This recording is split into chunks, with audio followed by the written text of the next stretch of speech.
بسم اللہ الرحمن الرحیم۔ لاکھوں کروڑوں درود نبی اکرم صلی اللہ علیہ وآلہ وسلم پر اور ان کی آل پر۔ ناظرین کرام، السلام علیکم ورحمۃ اللہ وبرکاتہ۔ سلسلہ سیرت النبی صلی اللہ علیہ وآلہ وسلم کی دوسری ویڈیو کے ساتھ آپ کی خدمت میں حاضر ہیں۔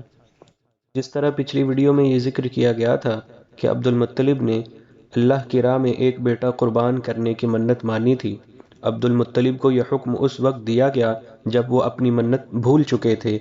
پہلے خواب میں ان سے کہا گیا منت پوری کرو۔ انہوں نے ایک مینڈا ذبح کر کے غریبوں کو کھلا دیا۔ پھر خواب آیا اس سے بھی بڑی چیز پیش کرو۔ اس مرتبہ انہوں نے ایک بیل ذبح کر دیا۔ خواب میں پھر یہی کہا گیا کہ اس سے بھی بڑی چیز پیش کرو۔ اب انہوں نے اونٹ ذبح کیا۔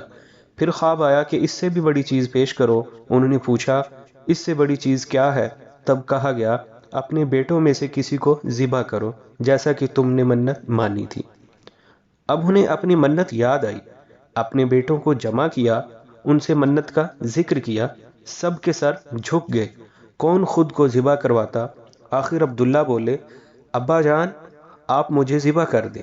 یہ سب سے چھوٹے تھے، سب سے خوبصورت تھے، سب سے زیادہ محبت بھی عبد المطلب کو انہی سے تھی، لہٰذا انہوں نے قرعہ اندازی کرنے کا ارادہ کیا۔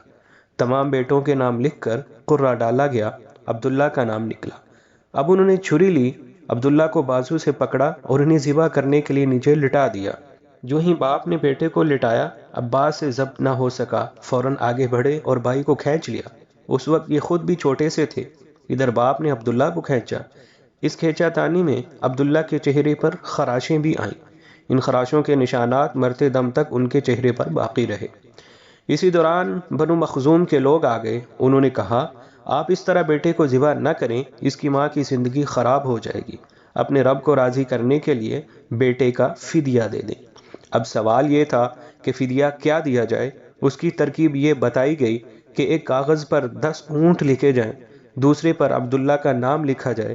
اگر 10 اونٹ والی پرچی نکلے تو 10 اونٹ قربان کر دیے جائیں، اگر عبداللہ والی پرچی نکلے تو 10 اونٹ کا اضافہ کر دیا جائے۔ پھر 20 اونٹ والی پرچی اور عبداللہ والی پرچی ڈالی جائے۔ اب اگر 20 اونٹ والی پرچی نکلے تو 20 اونٹ قربان کر دیے جائیں، ورنہ 10 اونٹ اور بڑھا دیے جائیں۔ اسی طرح 10-10 کر کے اونٹ بڑھاتے جائیں۔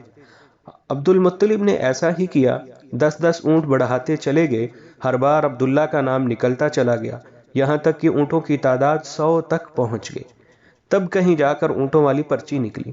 اس طرح ان کی جان کے بدلے میں 100 اونٹ قربان کیے گئے۔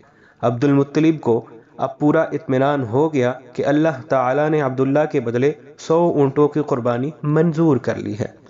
انہوں نے کعبے کے پاس 100 اونٹ قربان کیے اور کسی کو کھانے سے نہ روکا۔ سب انسانوں، جانوروں اور پرندوں نے ان کو کھایا۔ امام زہری کہتے ہیں عبد المطلب پہلے آدمی ہیں جنہوں نے آدمی کی جان کی قیمت 100 اونٹ دینے کا طریقہ شروع کیا۔ اس سے پہلے 10 اونٹ دیے جاتے تھے۔ اس کے بعد یہ طریقہ سارے عرب میں جاری ہو گیا، گویا قانون بن گیا کہ آدمی کا فدیہ 100 اونٹ ہے۔ نبی کریم صلی اللہ علیہ وآلہ وسلم کے سامنے جب یہ ذکر آیا تو آپ صلی اللہ علیہ وآلہ وسلم نے اس فدیہ کی تصدیق فرمائی، یعنی فرمایا کہ یہ درست ہے۔ اور اسی بنیاد پر نبی کریم صلی اللہ علیہ وآلہ وسلم فرماتے ہیں میں 2 ذبیحوں یعنی حضرت اسماعیل علیہ السلام اور عبداللہ کی اولاد ہوں۔ حضرت عبداللہ قریش میں سب سے زیادہ حسین تھے۔ ان کا چہرہ روشن ستارے کی مانند تھا۔ قریش کی بہت سی لڑکیاں ان سے شادی کرنا چاہتی تھیں، مگر حضرت عبداللہ کی حضرت آمنہ سے شادی ہوئی۔ حضرت آمنہ وہب بن عبد مناف بن زہرہ کی بیٹی تھیں۔ شادی کے وقت حضرت عبداللہ کی عمر 18 سال تھی۔ یہ شادی کے لیے اپنے والد کے ساتھ جا رہے تھے۔ راستے میں ایک عورت کعبے کے پاس بیٹھی نظر آئی۔ یہ عورت ورقہ بن نوفل کی بہن تھی۔ ورقہ بن نوفل قریش کے ایک بڑے عالم تھے۔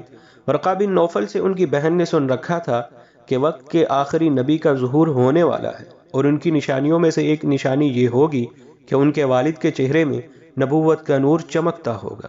جو ہی اس نے عبداللہ کو دیکھا، فوراً یہ بات اس کے ذہن میں آئی۔ اس نے سوچا ہو نہ ہو یہی وہ شخص ہیں جو پیدا ہونے والے نبی کے باپ ہوں گے۔ چنانچہ اس نے کہا اگر تم مجھ سے شادی کر لو تو میں بدلے میں تمہیں اتنے ہی اونٹ دوں گی جتنے تمہاری جان کے بدلے میں ذبح کیے گئے تھے۔ اس پر انہوں نے جواب دیا میں اپنے باپ کے ساتھ ہوں، ان کی مرضی کے خلاف کچھ نہیں کر سکتا، نہ ان سے الگ ہو سکتا ہوں، اور میرے والد باعزت آدمی ہیں، اپنی قوم کے سردار ہیں۔ بہرحال ان کی شادی حضرت آمینہ سے ہو گئی۔ آپ قریش کی عورتوں میں نسب اور مقام کے اعتبار سے افضل تھیں۔ حضرت آمینہ حضرت عبداللہ کے گھر آ گئی۔ آپ فرماتی ہیں، جب میں ماں بننے والی ہوئی تو میرے پاس ایک شخص آیا، یعنی ایک فرشتہ انسانی شکل میں آیا۔ اس وقت میں جاگنے اور سونے کی درمیانی حالت میں تھی۔ عام طور پر اس حالت کو غنودگی کہا جاتا ہے۔ اس نے مجھ سے کہا، کیا تمہیں معلوم ہے تم اس امت کے سردار اور نبی کی ماں بننے والی ہو؟ اس کے بعد وہ پھر اس وقت آیا جب نبی صلی اللہ علیہ وآلہ وسلم پیدا ہونے والے تھے۔ اس مرتبہ اس نے کہا، جب تمہارے ہاں پیدائش ہو تو کہنا میں اس بچے کے لیے اللہ کی پناہ چاہتی ہوں، ہر حسد کرنے والے کے شر اور برائی سے۔ پھر تم اس بچے کا نام محمد رکھنا، کیونکہ ان کا نام تورات میں احمد ہے، اور زمین اور آسمان والے ان کی تعریف کرتے ہیں، جبکہ قرآن میں ان کا نام محمد ہے، اور قرآن ان کی کتاب ہے۔ ایک روایت کے مطابق فرشتے نے ان سے یہ کہا، تم وقت کے سردار کی ماں بننے والی ہو۔